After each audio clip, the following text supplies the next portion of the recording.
And this brings us to also the Dead Kennedys having their own record label with Alternative Tentacles. This brings us to Magic Ninja, The Darkness. Obviously a huge turning point, a big step off, and like everything we've talked about building up to this moment in the group's career. Let's talk about that album. And of course, knowing that we're all horror fans here, having some of the Devil's Rejects themselves on the record is pretty nice. But I won't lie, man. A lot of that record it's a fucking blur to me. A lot of it. I remember a lot of the video stuff with Sid and with Kane, but we were so entrenched in the record label starting part, bro, that it was just like, we got to get a record out to let everybody know Twiztid don't stop for nobody.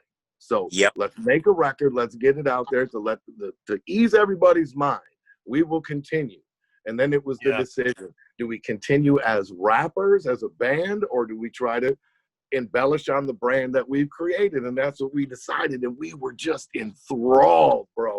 We came up with 700 different names for this fucking record label that we couldn't use because it was trademarked or copyrighted or they had toilet paper named after it. Right. Yeah. And I mean, just entrenched because we wanted to do it the right way. We didn't want to start something that 3 years later we're like, well, everybody, we gave it a good shot.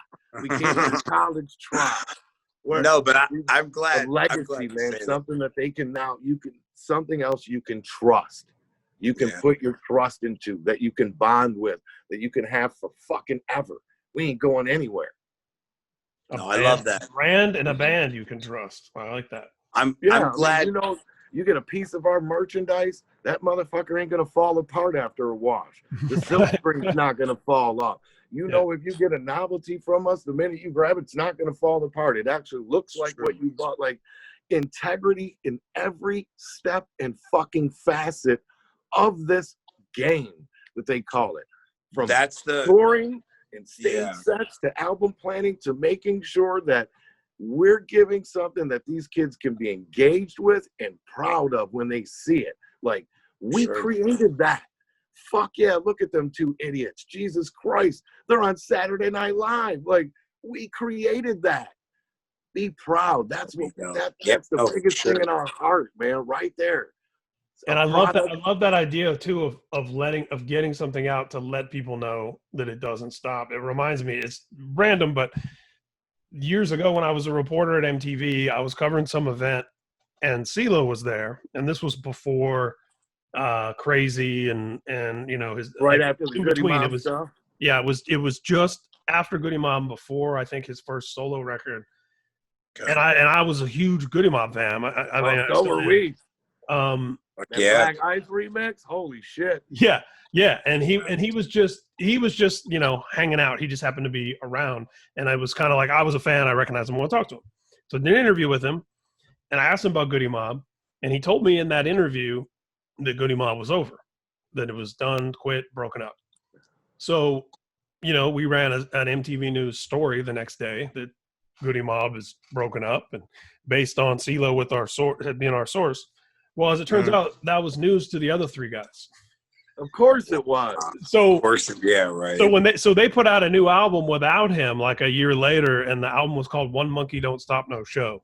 Yeah. And of course, they've all reconciled, and they're all four back together now. But I've respected that, even just that album title, how they were like trying to, and I hear the same thing coming with Darkness. And with Magic Ninja, that you were doing the same thing, basically, of like, oh, we're not going anywhere. This isn't done. This is continuing no matter what anybody thinks. Absolutely. Our statement. I'm glad. I'm glad that you put the toy that you built back in the box and under the bed because the address changed. Fuck that. Right.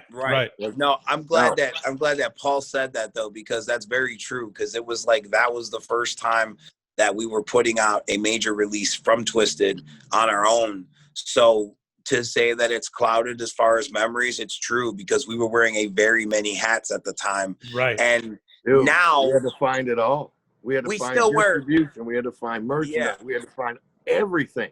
Like we still Rebuild wear it. a lot of hats now, but I think that more now it's more taken care of and controlled so we can get back into what we're responsible for, so to speak, like play our position instead of everybody's. But at the time it was like a free for all. Like we were trying to not necessarily micromanage, but be involved in everything. So to say it was taking away from, you know, what we were doing musically, it's possible. Because we knew that we were going to have I don't to know be that in it took that away movie. from it, but just that your memory of it would be different. Fair You enough. so much remember writing and producing, Right. as much as you remember just the whole It's like being a environment. surgeon. Right. 24/7. There's no days off. You can get a phone call at fucking 3 o'clock in the morning.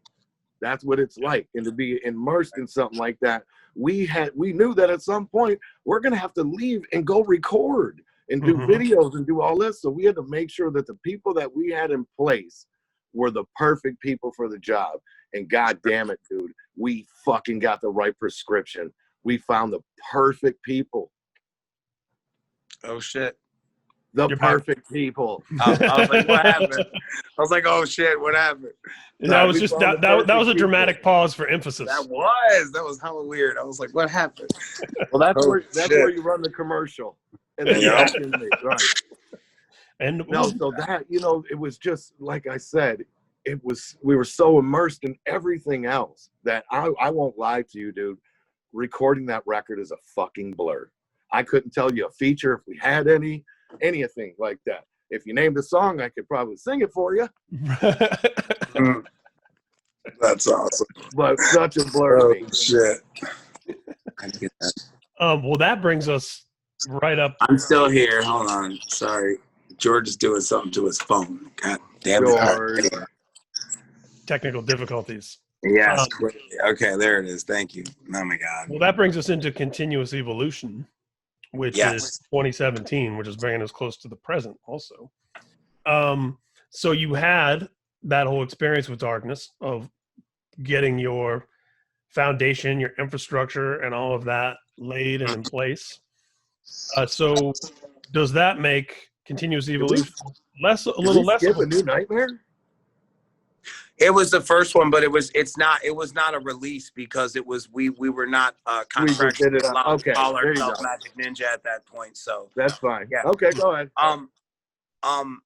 But Continuous Evolution is that was, to me, I think that was us getting back, and like you could tell, like, oh, they're getting more familiar with what they have going on now. Yeah, like there was, again, like little attributes of other things that we had done that far as, you know, with the cover, but with it being so elaborate, us always wanting to raise the bar, we had to hire Kay Pike to come in and paint us. And obviously we couldn't have her go with us on tour and paint us every night because it was 6 to 9 hours to paint each of us.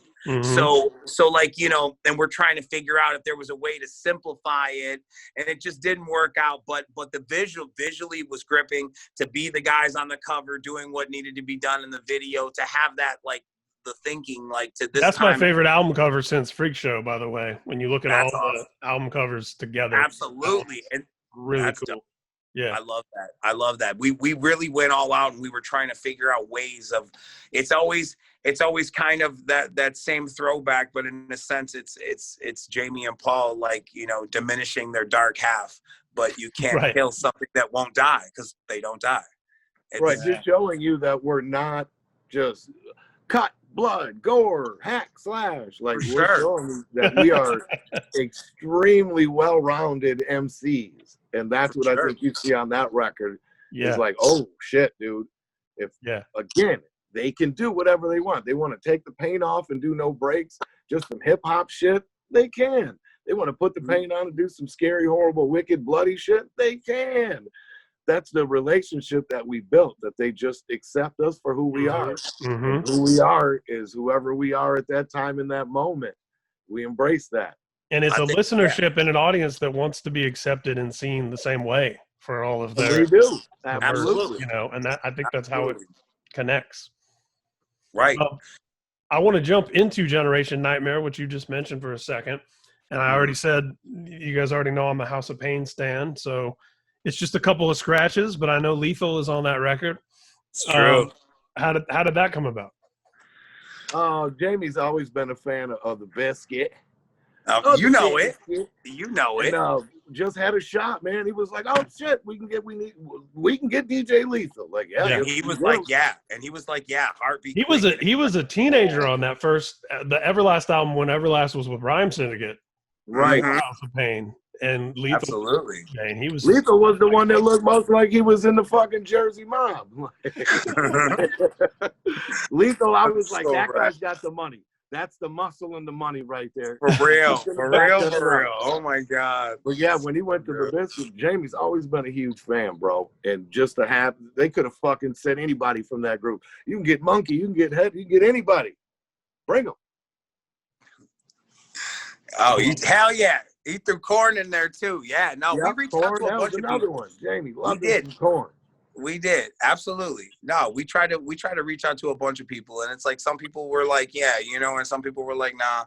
We most skipped people. That, but well, most people, but yeah, but like with what I was gonna say is with Generation Nightmare, I think what you get is you get like us not necessarily, again, not fighting it and letting the hybrid happen of what it was, because there was that whole rap rock thing, and then it was a 90s thing, and then other people are doing it, and now I'm seeing it become very influenced in new metal, and it's coming back, and it's that kind of a shit, and it's like, we've been doing this forever, and it's like, why can we try for real? Can we for real try for real? And I think we tried for real, and it worked, and people were like, whoa, what's this? Oh, this is the rap guys? Oh wow, what's, you know what I mean? So it's again, it's us just doing what we want, living our dreams. We want to make tennis shoes, we make tennis shoes. We want to make action figures, we make action figures. You know, it's like, and I think what's cool about it is, I think whatever kind of situation it requires, we rise to the occasion. We adapt. And that's been the continuing theme through this whole thing, has been adapting and evolving, but again, in a sense that is true to who you've always been, as opposed to changing for the sake of trying to keep up with something. You're adapting to the way that the world is changing, but adapting your style to that, if that makes sense. Absolutely. No, the masters are rolling with the punches, man. Yeah. We know there is no such thing as perfection in this business. There's always gonna be something, and you can either accept that or you can go around that, and that's what we do. We go around it. We don't let anything stand in our way. Just go around it. True. And this leads us and I think. Oh, go ahead. I was gonna say, it's part of how the music is too. It's like knowing that there is no perfect kind of thing. It's refreshing to not have to hold yourself to some sort of template of what everybody thinks is correct. It feels right to you. It's right. I don't have to worry about anyone's not going to receive it right. It felt right to me. That's what I wanted to sound like. I want everyone to hear it like that. And having that level of confidence, again, something that we could, I don't personally think, I've always had a sense of confidence, but it only grows stronger as we get farther to the right, because learning and doing better and knowing that, you know, there's something that you're doing that's working. Right. We keep getting better. To both of us, our records keep getting better, as opposed to hitting that. Well, it kind of sounds like we keep learning better songwriting, better metaphors, better syllable placement. Like, we're fucking students. Absolutely. And clearly it's working. I think that's well said, because we're about to talk about album 13, and that's without even talking about EPs and compilations and all, you know, like, clearly the fact that it's effective and it's reaching people. And there's a few things to talk about with this record. First of all, that 13 is just a cool number in horror. Right. But secondly, that it was like a surprise, like one of those records that's like, oh, by the way, here's a whole record. And that, you know, after doing more of the rock stuff, this is a more hip hop oriented record. There's a lot of, you know, I love that there's just always these different shades and different sides of the group that you guys are dealing with, and that it's varied. And I love you know, the artists that I like talking to with this disc dive concept are artists that have a diverse catalog, because this would not be fun if to just talk about 13 records in a row that all sound the same. Right. So so Right, you're right. that's the Well, excitement of a just really catalog. wanted to you know? stick to the same formula, and we really liked the last one, so Yeah. we just ran with it. Yeah, Right. exactly. We wanted to do exactly what people expected, because they've come to depend on it, and it's like there's something there. But you know, it's like a filmmaker. You want to talk about a filmography where, you know, everything Quentin Tarantino's got some Tarantino-isms to it. Right. It's different This is true. genres. It's different. You know, there's something different, really different each like- time too. For sure. That's I think makes it more fun. with Mad Season, I think what it was is I think that it was an opportunity for us to really show the independence that we have. It was like a lot of people, you know, we're independent, but it's like when the pandemic hit and all the real record companies shut down, essentially all the artists would go to them and say, hey, whatever, well, we're taking a hiatus, you should take one too. And then everything stops, where it never really missed a beat for us. We never really stopped. We masked up and we took precautions and you know, did what we had to do. But I think to me, it was like, again, it's more Jamie and Paul shit, but I think it's a true testament of who we are to like still not even stop in the middle of a pandemic, because we know, again, that responsibility we talked about. We know that with these people we call a family and that look forward to our music to get them through the day, what a great time. If you've ever needed it more, wouldn't it be now when you look outside the window and hell is just out on your lawn? It's like, you know, yeah, man, you need this. This is for you. So, and to have it be new and amazingly fresh and of the moment, and to relevant. We're all home Yep. looking for things to Feeling- watch and listen to. Absolutely. Right. A lot And of people lost touring. Without touring, that Right. put a lot of people in a bad spot. Mhm. We made Especially, sure that we put not even ourselves just artists, but crew members and everybody that's all part across of the board, venue owners, Sure. bartenders, everybody. Yeah. But Yeah. we made sure that we put ourselves in a position that, with the grace of everything we built, we should be okay. And Mhm. here we go, man. So far, so good. Right. Because we did it the goddamn right way. We didn't fuck everybody over. They know it. They can trust us. Yeah. Look at his face. He says, no, but I think there's also something to be said about that too, because it's like that's the new thing now, is everybody's going in and recording records. Well, obviously, because the record companies are starting to open back up in smaller confined sections and are like giving people the green light to go back in the studio and record a record. Mad Season like, was way before all that. 3.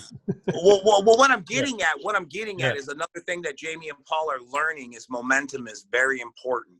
And when you lose that stride, you lose gigantic amounts of listeners. You have people that look up to you, and there's nothing to look up to because you're not ready. And it's like there's something about striking when the iron is hot, et cetera, et cetera. And it's like that's why we are starting to condition ourselves to have that steady flow of music to be the source of what people want, because we're getting it. We're figuring out. We're doing some stuff. We're getting it together. Technology, man. Technology is For sure. one of the only things that isn't cyclical. And it's like, if you don't pay attention to it, you can get lost. And we refuse that. We don't unplug our irons, and our Wi-Fi is always on.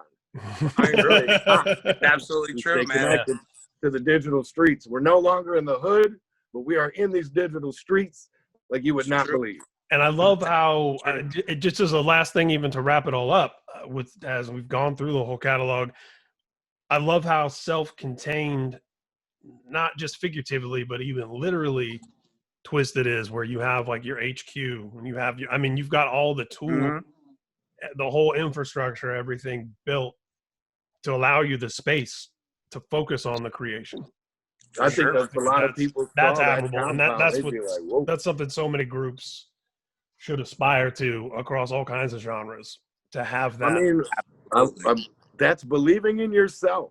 You know what I mean? When you get a check from your record label, don't go fucking buy a pair of shoes or a car. Go buy a home studio.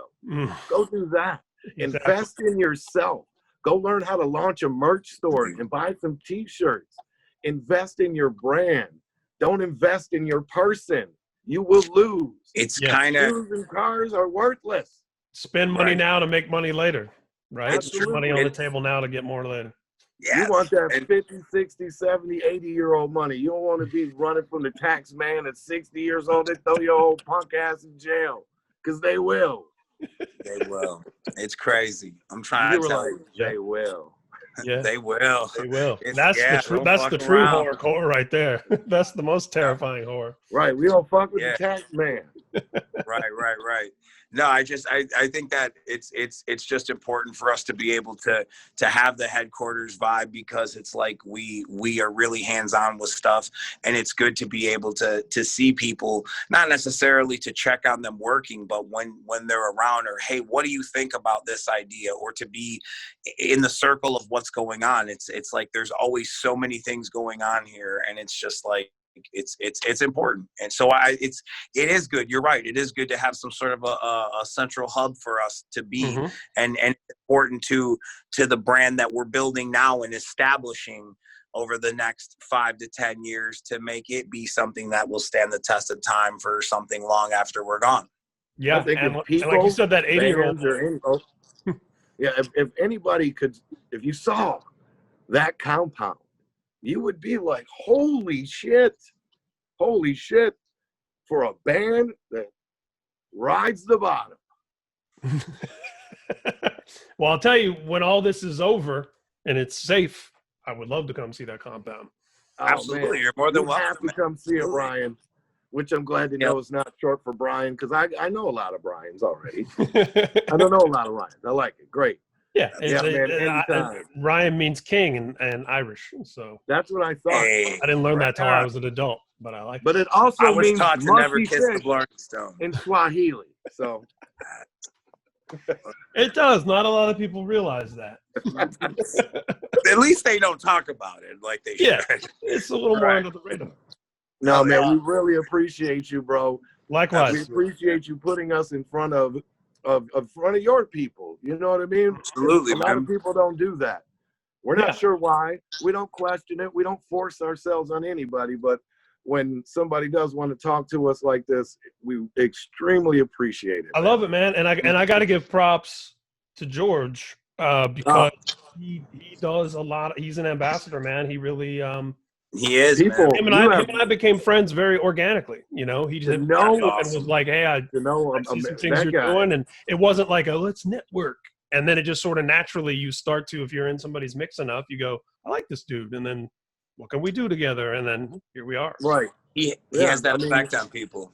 Like I said, we had to make sure that the people that we were putting in these positions were the right people, and we could not find better people than fucking George, Michael, Jason, Dustin, and Jimmy. Like, our team, people think that we're backed by some major label, and I promise you we're not. It's just little old us, man. But we care, and that you can't get enough of. And you'll hear it in our products. You'll see it in our products. You'll see it when you talk to us. Like, we just really give a shit about people that support what we're doing. Absolutely. Yep. I love it. Well, thanks, guys, and on to the next. We'll be doing Appreciate something you, else man. soon. I'm Hell sure. yeah, man. Thank you, Ryan. Yeah, up, this is a lot of fun. I'll let you guys know when it's going up, Thank and we'll make sure everybody knows where to find you and keep up with everything, and where to get all these records we talked about. Right I'm on. gonna go put my Oh, yeah. pants on. Nobody You've been wearing knows. pants this whole time? What the hell? Now, At least he tells us wanna now see? instead of before. Yeah, I'll show you. now it's way Oh, better to shit. know. Right on.